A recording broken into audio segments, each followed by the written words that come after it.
Hello everyone, we are back here at Onkovigan, and in today's class we will be practicing right form of verbs. So this is a very important topic for your English second paper and also for your classes 11 and 12. This is me, Sadia and Promi, with you here at Onkovigan, and let's get started.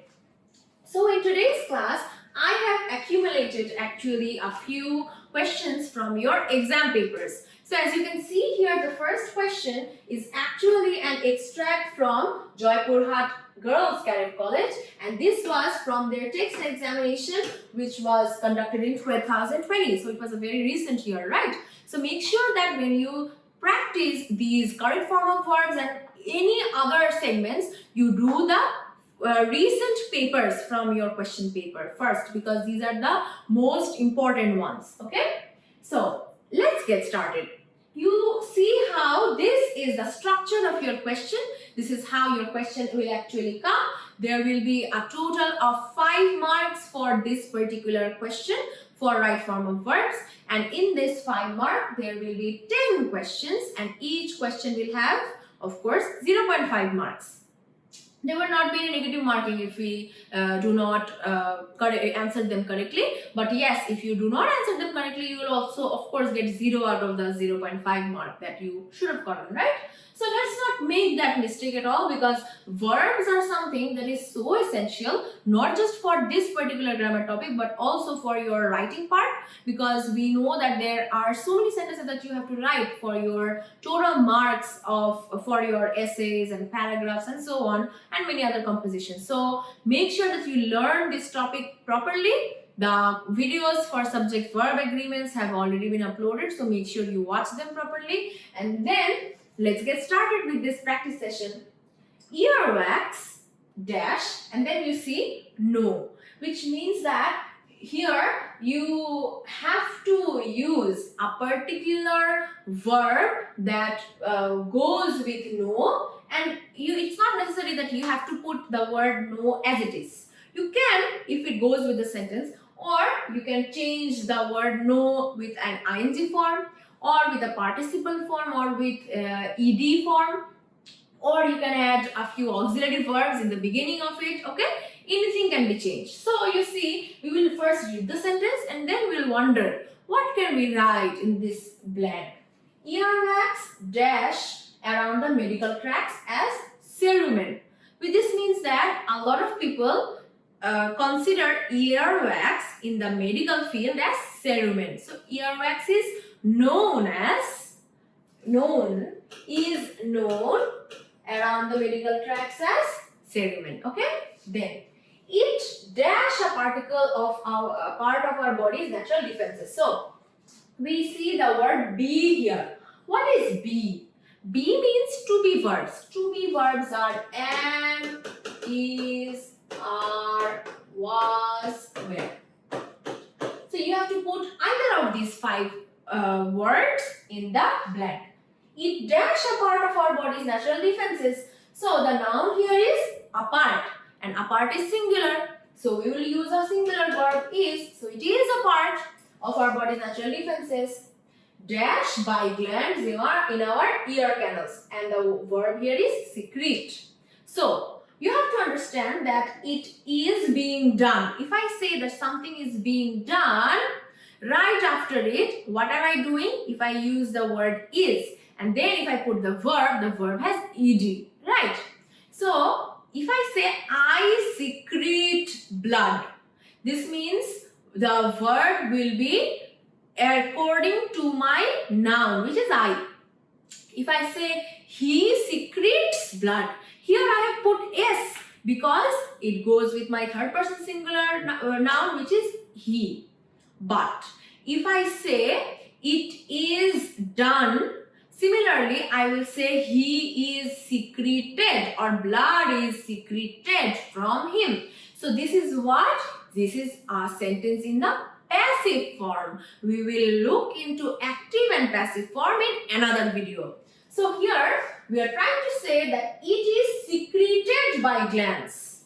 This means that glands are secreting it. So the passive form is being used in this sentence. So we will say it is secreted by glands in our ear canals, comma, it dash and dash by trapping. So you're trying to say that it is doing this job. So if I try to say that something does something, of course the activity or the verb will be according to the noun, which is it. It is a third person singular noun. So in the case of clean, it will now be cleans, because third person singular nouns, the verb that occurs right after the noun will have s or es. It cleans and protects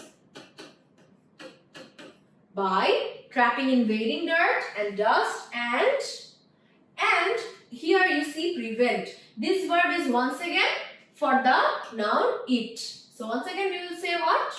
Prevents the growth of bacteria. With our motions of chewing and taking the older cerumen, dash its way. So the older cerumen.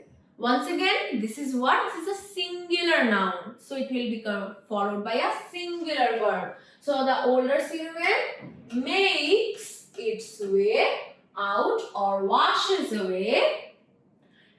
So right after it, if you had a comma or if you did not have a comma, you would understand that with this job, it's being done by another job. There is another job with it. So we have to use a participle here, which means a verb with ing. Participle. Sorry for my poor writing. Let me just cut it and write it once again. It's participle. So why will we use a participle here? Because we will have to use a verb here trying to explain what else it can do. So it makes its way or out or washes away, and as a result, what does it do? What does it result in? It bringing germs and other foreign particles with it. So you understand how the sentence construction works. Okay, the sentences are not yet done. The same question continues here. All this process of wax management dash naturally. So all this process, you might, a lot of students might actually confuse this, trying to say that all this process means all. So all is probably plural. So probably we will use a plural verb, but no. Here, all this process is singular form. This is a singular demonstrative adjective. Also, process is a singular noun. So with this singular form, we will put a singular verb in with an s. Happens naturally. If wax is visible on your outer ear, you can gently clean it with a cloth. However, you dash to remove it from the inside. So this time, you are using the word you. And then, right after it, what can we do? We have to use the word try, because you follows with try. But at the same time, if you want, you can also add a modal with it. You can say you should try to remove it from the outside, because looking at the sentence, we realize that we can use a modal. You can also say you must try or you can try, or you can just put you try. Okay? Then we dash that acting against the natural process inside our body. So we dash here, it's remember. So remember, with a first person plural, will stay as it is. So we remember, I will put just a tick mark saying that if any word stays at its own form, then I'll just put a tick mark here. So we remember that acting against the natural process inside our body, once again there is a be verb. So am, is, are, was, were. So acting against. So acting here is what? Acting is a gerund, a verb with ing, and this word here is acting like a noun. So acting is the general process inside our body. This is a subject of this sentence. So this is once again a singular subject. So I will put what? Is seriously harmful. Sometimes we dash irritation in the ear. Once again, feel will be as it is. We feel irritation in the ear, but then we must refrain from dash.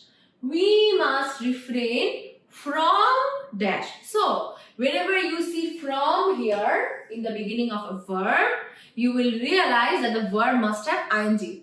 I must refrain myself from dash. So refrain myself from. This is, let me just tell you where you will study these from. We have already covered prepositions, but under prepositions, you also need to learn a very important topic, which is appropriate use of prepositions. In your advanced learners grammar book, you will find many lists of prepositions and along with their explanations and definitions. So learn this particular preposition as well from those lists. So must refrain from dash, must require a verb with ing. So I will say using any dirty things for cooking.